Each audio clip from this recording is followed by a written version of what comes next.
আসসালামু আলাইকুম ভিউয়ার্স, আশা করি আপনারা সকলে অনেক ভালো আছেন। তো আজকের ভিডিওতে আমি যেটা আপনাদেরকে দেখাবো সেটা হচ্ছে যে আপনি ধরেন একজন বিদেশি নাগরিক বা আপনার বিদেশের নাগরিকত্ব পেয়ে গিয়েছেন, কিন্তু বাংলাদেশে মানে বিদেশে আর কি সেটেলমেন্ট হয়ে গিয়েছেন একজন বিদেশি নাগরিক। এখন আপনি একজন বিদেশি নাগরিকের বাংলাদেশে কোনো স্থাবর সম্পত্তি থাকতে পারে কি না তাই আজকে আপনাদেরকে দেখাবো। বা আপনি জমি এবং বাড়ি, এই দুটো হচ্ছে স্থাবর সম্পত্তি। আমরা জানি যে সবাই মানে একজন আপনি টাকা পয়সা থাকলে কিনে রাখতে পারেন, কিন্তু এইটা আপনি সিওরিটি পাচ্ছেন না।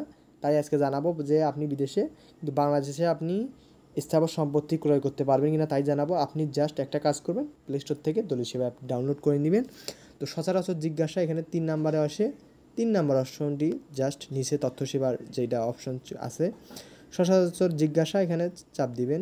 জাস্ট এখান থেকে একটু নিচে চলে আসবেন। এখান থেকে দেখবেন রেজিস্ট্রেশন সংক্রান্ত, আমি যদি একটু উপরে নিয়ে যাই, রেজিস্ট্রেশন সংক্রান্ত এখানে আমি চাপ দিয়ে নিব।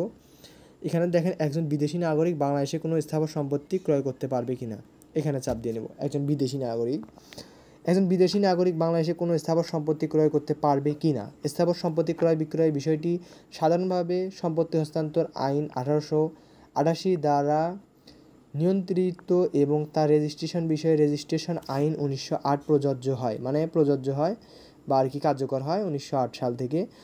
সম্পত্তি হস্তান্তর আইন অথবা রেজিস্ট্রেশন অথবা আইন বা এ সংক্রান্ত প্রাসঙ্গিক কোনো আইনে বিদেশি নাগরিক কর্তৃক জমি ক্রয় বা তার রেজিস্ট্রেশন সম্পর্কে কোনো নির্দেশনা পাওয়া যায়নি।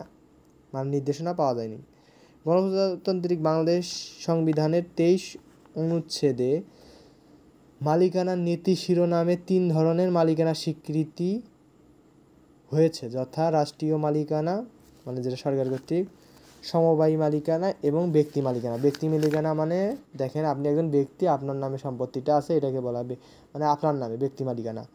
সংবিধানের 42 অনুচ্ছেদ একজন নাগরিককে সম্পত্তি অর্জন, ধারণ, স্থানান্তর ও অন্যভাবে বিলি ব্যবস্থা করার অধিকার প্রদান করা হয়েছে। মানে একজন বিদেশি নাগরিক আমাদের বাংলাদেশে যদি বা ধরেন আপনার ছেলে মেয়ে যদি বিদেশি নাগরিকও হয়ে থাকে, আমেরিকার হয়ে থাকে, ইউকের হয়ে থাকে, সেক্ষেত্রে তার নামে কোনো সম্পত্তি রাখতে পারবেন কি না? অবশ্যই পারবেন। আপনার যদি কেউ থেকে থাকে, ভাই বোন এবং আপনার সন্তান, তারা যদি বিদেশের নাগরিকও হয়ে থাকে তাদের নামে দেশে সম্পত্তি রাখতে পারবেন, বাড়ি এবং জমি।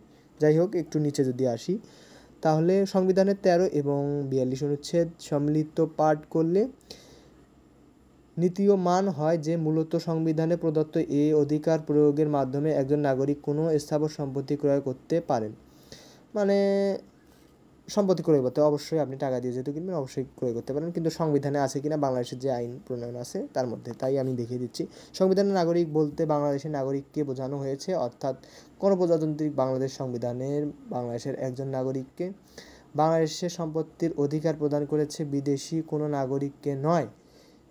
মানে আর কি এখানে দেখেন নাগরিককে বাংলাদেশের সম্পত্তি অধিকার প্রদান করেছে, বিদেশি কোনো না মানে বাংলাদেশি না মানে অধিকার প্রদান করেছে যে একজন যদি আপনি হয়ে থাকেন, মানে এইটা টোটাল যে বিষয়টা দাঁড়ালো, আপনি যদি মানে প্রদান করেছে বিদেশি কোনো নাগরিককে না। বিদেশি কোনো নাগরিককে না, আরও কারণ আছে আমি বোঝাচ্ছি, আর একটু নিচে আসে। যদি ফলে সরকারের পূর্বানুমতি ব্যতীত একজন বিদেশি নাগরিক, শোনেন সরকার কর্তৃক যে নিয়ম আছে এবং ভূমি মন্ত্রণালয়ের যেগুলো নিয়ম আছে, আপনি একটা কাজ করবেন, একজন বিদেশি নাগরিক বা হচ্ছে আপনার ছেলেপেলে যদি হয়ে থাকে তার নামে আপনি সম্পত্তি কিনে রাখতে যাচ্ছেন ভবিষ্যতের জন্য, সেক্ষেত্রে আপনাকে একটা ডকুমেন্টস বা আপনাকে একটা আদেশ নিতে হবে বা আপনার একটা অনুমতি লাগবে যে আপনি বিদেশি নাগরিক কিন্তু বাংলাদেশের সম্পত্তি কিনতে যাচ্ছেন।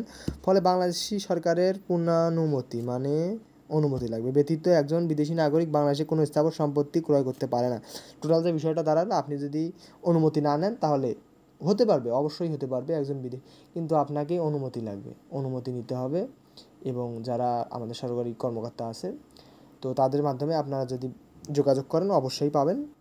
তাহলে আজকে এখানেই বিদায় নিচ্ছি, বিষয়টি আশা করি বোঝাইতে পেরেছি এবং আপনারা কমেন্ট করতে পারেন আপনাদের কোনো সমস্যা থাকলে, ভিডিওতে আমরা রিপ্লাই দেওয়ার চেষ্টা করব। তো আজকে এখানেই বিদায় নিচ্ছি, সারের ভিডিওতে আপডেট জানিয়ে দেওয়া হবে। আসসালামু আলাইকুম, দেখা হবে পরবর্তী যে কোনো ভিডিওতে।